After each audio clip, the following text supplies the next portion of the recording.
कोई भगवान आपके पाप कर्मों का ठेकेदारी नहीं लिया है जी?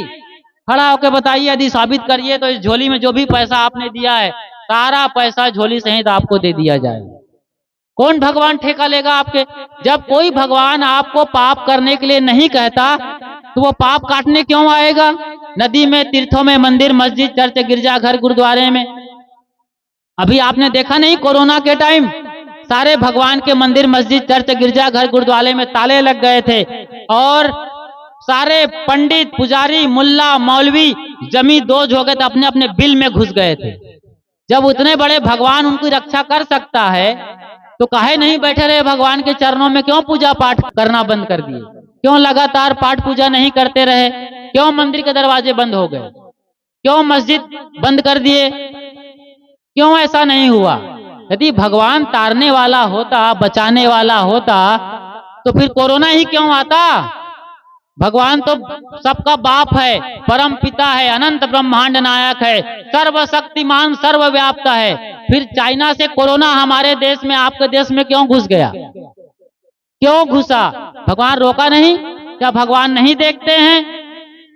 मैं एक आश्रम में गया था, शिवपुरी, एमपी में, शिवपुरी मध्य प्रदेश में।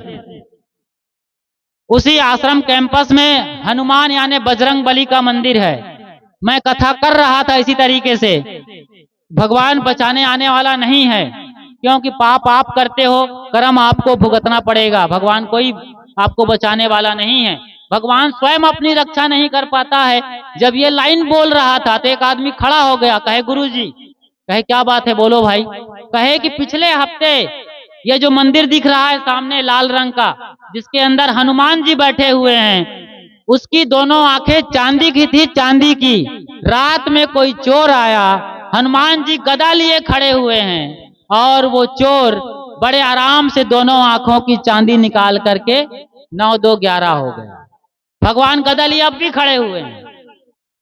क्यों रक्षा, अपनी रक्षा भगवान क्यों नहीं कर पा रहे हैं जी? समझिए, सारे भगवान देवी देवता इशारे हैं, प्रतीक हैं कि उनके जीवन दर्शन से सीखो। हनुमान से सीखना है। हनुमान हनन धनमान, जो अपने मान का, अपने अहंकार का मर्दन कर दिया है। अपने मान, मर्यादा, इज्जत, जो भी अहंकार है उसको काट करके अपने प्रभु राम के चरणों में सरेंडर कर दिया, बिछा दिया, अपने को कुर्बान कर दिया। उस परम सच्चे सेवक को हनुमान कहते हैं। बोलो बजरंग बली भगवान की। तो बजरंग बली का जयकारा लगाने से यह सीखना है कि आपको भी आपके जो जीवित माँ बाप रूपी भगवान है घर के अंदर, उसकी सही तरीके से परवरिश करो, पूजा करो। माँ बाप से बड़ा कोई भगवान नहीं है। यदि कोई भगवान है, आपकी बात मैं 2 मिनट के लिए मान लूं, यदि कोई भगवान आसमान में या मंदिर, मस्जिद, धर्म स्थल, तीर्थ में, पहाड़ में, नदी में कहीं है, तो वो ना दिखाई देने वाला माँ बाप है। लेकिन माँ बाप तो साक्षात दिखाई देने वाले भगवान और भवानी है।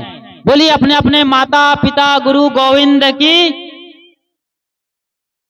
और आप मंदिर में जा करके आज क्या हो रहा है, जहां पर बलि प्रथा है, अब तो कई मंदिरों में बंद करवाया है सरकार ने, वरना जब राजाओं का जमाना था तो हर मंदिर में बकरे कटते थे। बकरा का 2 बूंद आदमी मंदिर में देवी भवानी के चरणों में 2 बूंद चुआता था और सारे खून के साथ सारा बकरा खुदे गटक जाता था। यही आज मुसलमान भी कर रहे हैं। उतना बड़ा ऊंट है, ये जो दिख रहा है ना, 10 फीट का हाइट वाला, इतने फीट का ऊंट को मारता है, आधा लीटर खून चढ़ा देता है मंदिर के नाम पर, मस्जिद के अंदर और अपने माने गए पूज्य स्थलों में। और सारे मुसलमान दुनिया भर के, सऊदी अरब से लेकर के ईरान, इराक, हिंदुस्तान और जहां भी ये फैले हुए हैं, मिस्र जैसे देशों में कट्टर मुसलमान 2 बूंद चुआ करके, 2 लीटर खून चढ़ा करके सारा ऊंट अपना खुद गटक जाते हैं, खा जाते हैं, चबा चबा करके कई दिन तक खाते रहते हैं और कहते हैं कि अल्लाह मियां रक्षा करेगा। बिस्मिल्लाह रहमाने रहीम। बिस्मिल्लाह मतलब वो अल्लाह जो निहायत रहम दिल वाला है, उसके नाम से हम ये बलि चढ़ा रहे हैं, बकरा, मुर्गी, मछली, ऊंट और वो भेड़, दुम्मा, इसको मार कर खा जाते हैं। अरे वो जब निहायत रहम दिल वाला है तो उसके नाम पर ये कत्ल खाना क्यों खोल रखे हो मंदिर मस्जिद को? मंदिर पवित्र जगह है, मन अंदर जाओ, मंदिर में मतलब मन के अंदर जाओ, अपने अंदर झांको, अपने परमात्मा को देखो, अपने हृदय से पूछो इतना बड़ा जघन्य अपराध मैं पाप कर्म क्यों कर रहा हूँ? एक मच्छर काटता है तो मैं तिल मिला जाता हूँ, एक चींटी काटती है तो हालत खराब हो जाती है आदमी की, तो आप बकरा को मार मार काट रहे हो गर्दन। मैं यहीं काठमांडू से गुजर रहा था, ऊपर तारकेश्वर पर्वत जा रहा था, अभी हम बस में बैठ रहे थे, दुकान के सामने ही बकरा बंधा हुआ था, दुकान का कसाई निकला और उसको यूं ही तलवार से मेरे सामने मार दिया, खून के फव्वारे चलने लगे। हमारे कई लोग हिंदुस्तान से आए थे, देख नहीं पाए, आंख बंद कर लिए, बकरा तड़प रहा था, खून के फव्वारे चल रहे थे। इस तरीके से हत्या हो रही है देश में भगवान और मंदिर के नाम पर, देवी और भवानी के नाम पर। अरे बकरा मुर्गी को जब आप मारते होंगे, मैं नहीं समझता कि यहाँ पर मछली खाने वाले, बकरा मुर्गी खाने वाले ऐसे लोग बैठे होंगे। मान लो कोई बैठे होंगे तो मेरी हाथ जोड़ के आपसे विनती है, मैं आपको कोई यहाँ पर भड़काने और गलत कहने नहीं आया हूँ, आपको सबक सिखाने आया हूँ, वो भी हाथ जोड़कर।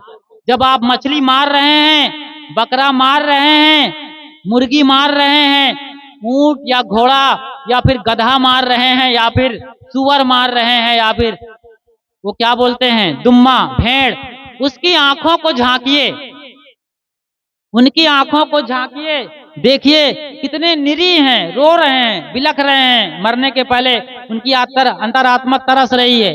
आप तरस खाओ, छोड़ दो, आपके खाने के लिए इस प्रकृति ने हजारों चीजें उपलब्ध कराई हैं, एक से बढ़िया एक, सुंदर से सुंदर मेवा मिष्ठान है आपके पास, सुंदर से सुंदर साग सब्जियां हैं, फल और अनाज हैं, क्या नहीं है वो खाइए।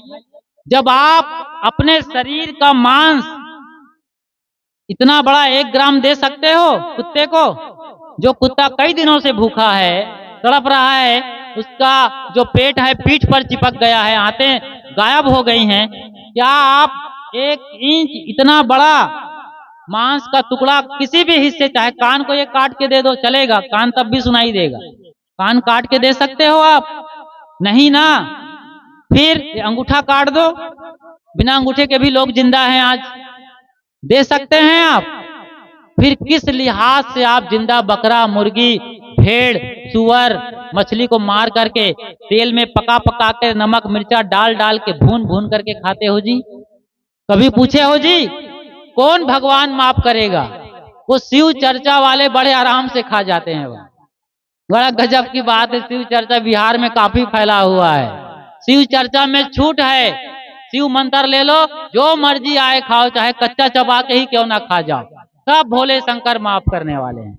कल मैं बोल रहा था गंजेड़ी भंगेड़ी बना के रख दिया है महायोगी शिव के, और आप बोलते हो कि बाबा आशीर्वाद दे दो कल्याण हो जाएगा, हमारा भला करो, घर बन जाए, बेटवा बेटिया की शादी हो जाए, फलान हो जाए, ये आशीर्वाद आप मांग रहे हैं, ठीक है, अच्छी बात है, लेकिन कर्म तो अच्छा करिए साहब।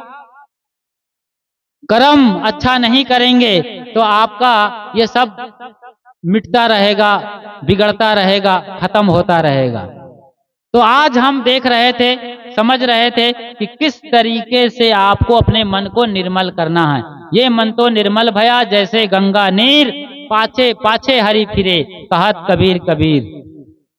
जो आप भगवान से वरदान चाहते हैं वही भगवान का कर्म आप भी करिए, अच्छा खाइए, अच्छा पीजिए, अच्छा बोलिए, अच्छा रहिए, अच्छी जगह बैठिए, सारा जीवन आपका लाइफ स्टाइल अच्छाई से भर जाएगा, पवित्रता से भर जाएगा। तो परमात्मा पवित्रता में बैठता है, परमात्मा स्वयं आएगा कि बताइए हम क्या सेवा करें।